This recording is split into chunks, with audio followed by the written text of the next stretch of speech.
No, last time I asked a question, but you very elegantly went around. You didn't answer me what I asked. I just want to ask you, because when I sit with academics, they use a lot of big words which actually in daily life has no meaning. They just discuss with each other. So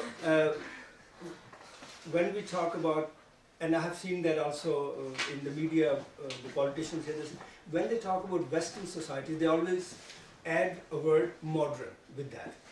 And when they talk about anything not Western, they will all call it either primitive or they will call it, traditional. Okay. I heard the same thing from you. Yes. And I want to ask you, can't a Muslim society like Pakistan, Indonesia be modern and traditional at the same time? Okay. There's a room for both of them. Okay. Why I call it the modern Western? The whole. And how do you define this modern and traditional? He doesn't define it, remember. You are right. That was my point. The question is, the Islamic world also, Iqbal also said that the Muslim world is spiritually moving towards the West. And there is nothing harmful in this. But I am only afraid that the exterior grandeur of the Western civilization may not keep him in illusion and he fails to reach the inwardness of that culture. The question is, everybody accepts the contributions of the Western civilization. When the Renaissance, Reformation, and one or two other things came in, they said that the Western world was metamorphosed, one of the thinkers has used this word, into the modern West. The people before 16th century, because humanism started in Italy, I think in 17th century. So they say that that was the Western world, that was Western civilization, the Christian tradition, the Catholic tradition of Christianity was there. With this departure of Reformation, Renaissance and Enlightenment from 17th to 18th century, they said that that was a fall of the Western world. They broke their links with heavens and they made the Western world as autonomous. This Western world which they have made autonomous is called by Rene Guénon, Schwann, Ibrahim Izzuddin, Martin Links, Dr. Ajmal. All these people now have used this word modern West to differentiate it from the traditional West which was bound with the Christian civilization. One thing. The second thing which you have said about Islamic culture. Now, Society is not culture, society. Islamic society. Now, Islamic society is based on those principles of Islam. And at every point of time, every culture will interpret those principles according to their own cultural requirements. For instance, one of the Sufis living in our part of the world says that the Arabic language has, the Quran has been revealed in the Arabic language because the Prophet was speaking the Arabic language. So Arabic language has not been derived from the Quran, but the Quran has been derived from the Arabic language. You will understand the difference between it. So the question is that the Prophet was Arabian. If you study how he brought the transformation in his society, he did not tinkle with so many things. He let many cultural things flower and integrated them with his own culture. So this is the reason that what Islam says in principles, any society in any part of the world then follows them, it becomes an Islamic society. But it will remain different. It will remain different in the sense that, for instance, I am a Lahori. If I have to practice what God says, I have full freedom to practice in consonance with my own cultural traditions. And while you are staying here, you have full freedom to exercise your own freedom according to that. So when we say about Islamic society or Islamic culture, we simply mean to say that there is a uniformity of principles. There may not be a uniformity of culture. For instance, when I have been to Arabia many times, I don't find myself alignment with anything which those Arabians do. Their dress is different, their eating style is different, and their everything is different. But why? We agree on those principles which make him a Muslim and myself a Muslim. So this is what is culture, and the Prophet, I tell you, gave so much freedom to people. And this is the reason Iqbal says that you should have an integration of permanence and change. The principles are permanent and their expression in cultural forms, in social forms, is according to change. And this is the reason you can have integration. But can Muslim societies be more? My question was that when we use this term modern Western society, that you explain and I understand. We cannot use it. Because Can we use it with, no, we cannot use it because this is the reason. Because you cannot use it. Okay, when you are trying to understand the modern West, you are not talking of West. You are talking of modern West. And in modern West, you are saying that it is based on the principle of the negation of the principle of transcendence. Then how you can take that principle and integrate it with a traditional society which is foundationally based on the principle of transcendence? Yeah, but you could still be modern in your thinking. Huh? Keeping to your traditional values and in the society you live in. But you still can be a modern thinker living in that society. I say, okay, why you use the word modern? No, Why I you don't use use the the word word. You use no, it in your speech many times. no. Then I use the word modern West. It was only in the Western sense. In the I have explained the sense. Yeah, fine. So when you are trying to integrate the word modern West with the meaning which I have discussed with you, then it will create confusion. Or syncretism. Okay, Surush has been...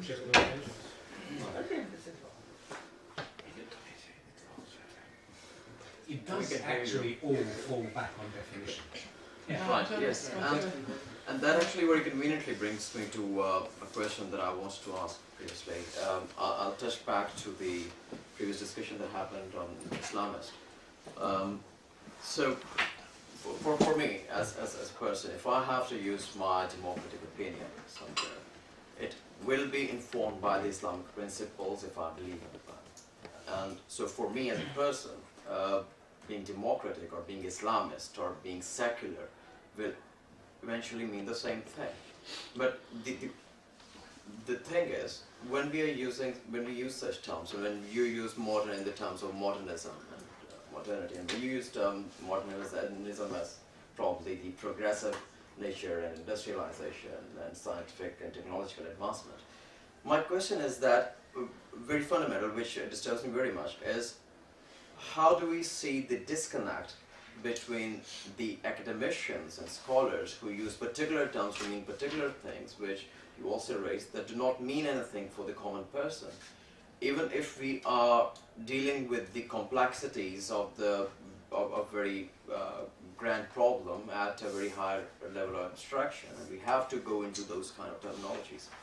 My conviction is that if you're not translating those and simplifying those to common person's language and then engaging with them and then leading and enlightening them, then it's of no use, then it's very self-serving. So my question is not particularly towards any one of you can have a take on this, but this is the question to academicians. And I'm not an academician anymore, so well, I find it very disturbing ever since I left the university. Actually, before that, when I was teaching there, I was probably a part of the tribe, so it didn't bother me much. But so. Then Yes, Mohammed you are. wants to say Yeah, something. I thought that I had clear ideas, but now I got lost with them. But I tried to make you lost. Yeah, it's first about the secular. What is secular and what does it mean? It depends on the context. Then we go back, I think, to the idea of what's west and what's east. Well, the idea is the east of what? The east of Jerusalem, and the west also is the west. The idea behind this division is Jerusalem as the center, and then the west of Jerusalem is what we know now, the west. But the Islamic world is in between. You have Jerusalem is in the center. So then. And also this, because in the Eastern tradition, when we speak about the East generally, we have to bring the Asian religions, the called the undivine religions, would have kind of sometimes kind of rejection of the world, and you have how to empty yourself from the world, etc. So there is kind of rejection of the world, while the divine religions have the attitude that you have to be implemented in the world and you have to know how to live the world, but still keep God mind somewhere there. So, and it's this that makes the secular and the divine different, but it seems that in the West, the current West, it has gone also kind of adapted itself from this division that makes these three religions share this attitude to the world, and made it very radically secular, in the sense that secular, it means, well, maybe put religion on the side, though it says protects religions, but for the sake that in the long run religion would disappear. So, this, I was just reading recently a paper by Talal Asad, and he makes this very beautifully as a question: is critique secular? So, because now then when we are speaking about criticizing or studying religion, we are studying it from a hegemonic perspective which is secular. So we are studying a kind of a whole bunch of theologies, philosophy that have to do with the divine in secular manner. So, and this again brings into the conclusions are fallacious in a sense, because you are studying something in methodology that does not correspond to that mindset, which is religious. So, I bring maybe one example. I was speaking to a Moroccan kind of secularist, and always this because it has many meanings. And he says about the veil. He said we need secular societies because secularism is the guardian of pluralism and equality. And he said that, you know, suppose that a judge is a woman and she is wearing a veil, and I am not Muslim, I am not a believer, and I want to feel that I am treated equally. Once I see that the judge is wearing the veil, I will tend to think that, well, she has Islamic or Islamist or whatever ideas, so I feel mistreated because the judge is not really secular. So then the idea in Muslim societies now is, on what base shall we base these pluralist ideas? And then the secular comes in again, and where are the boundaries of the secular? If you take these symbols, are they the representatives of the secular in the Islamic philosophy, Islamic thought, or they are kind of overburdened symbols, and then we have to get away with them as the French have done. So then this example just to show that there is a reading of religion from secular perspective, and but at the same time I just refer to the idea that you made a difference between din wa dunya, as if there are no reference or no difference, but in a sense you are bringing about the idea that Parvez, I think in 1965, wrote the idea of Islam and the challenge of religion. Islamic challenge to religion. Yeah. So he puts din over religion as such, and it makes. Of course, you can make this depending on what you mean by those. So it's not just about definitions, but about the content then of the definition. Just so otherwise, yeah. I see. We have to. Theo, you will get the last comment. Yes, I would just object the identification of Western philosophy and Western thinking with that we are not thinking with transcendence. This is quite wrong. And as long you pretend to stick to this opinion, the dialogue between our philosophies will be impossible. I feel it's really in modern philosophy a challenge for modern philosophers also to think transcendence. Levinas, for example, and Kierkegaard, Martin Buber, and so on. And I object to this simplification because it is not good for the dialogue between our cultures and our religions if you simplify the Western philosophy as being only atheistic and not open for thinking transcendence. I'm a theologian. I do not other things than thinking transcendence too. And so far, I think it's very important that we not make this black-white picture. You want to define it, yes. Yes. Very directly. I think we are having different meanings to the word transcendence. I have no objection to what the learned friend has said. He is right. There is question of transcendence. There is a book, The Search of Transcendence, Modern West is searching. But the transcendence they are searching is within the finite. It is locked within the human finitude. I have read the whole works of Soren Kierkegaard. We call him in English Soren Kierkegaard. His subjectivity is wholly grounded in human. He believes in God, but that God which is grounded in the human subjectivity. What transcendence I am saying is, what the traditional transcendence is, that is beyond human subjectivity, and that transcendence includes God as a spiritual reality, and that is the metaphysics. We can differ on that, but this point needs further discussion.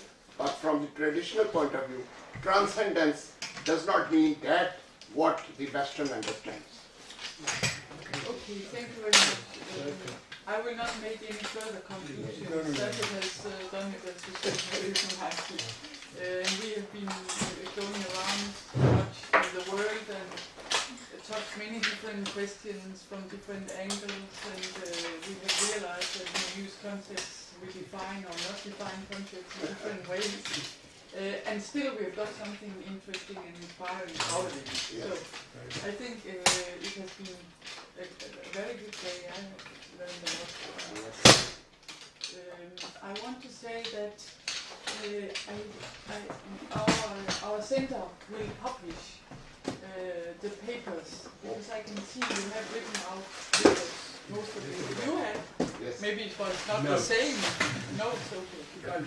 But those of you who are willing to, I will. yeah, I saw that. Then we will publish it as soon as we can. Thank you. And I think also the Iqbal Academy will put something on your website. Maybe the papers and the video.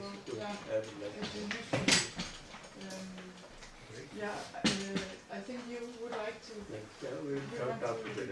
You want to say a few words. Okay, it was really very, very interesting, and I think that each and every person from us has got something, and we are not going empty-handed, we are taking something. Thank you very much indeed. It was very lively.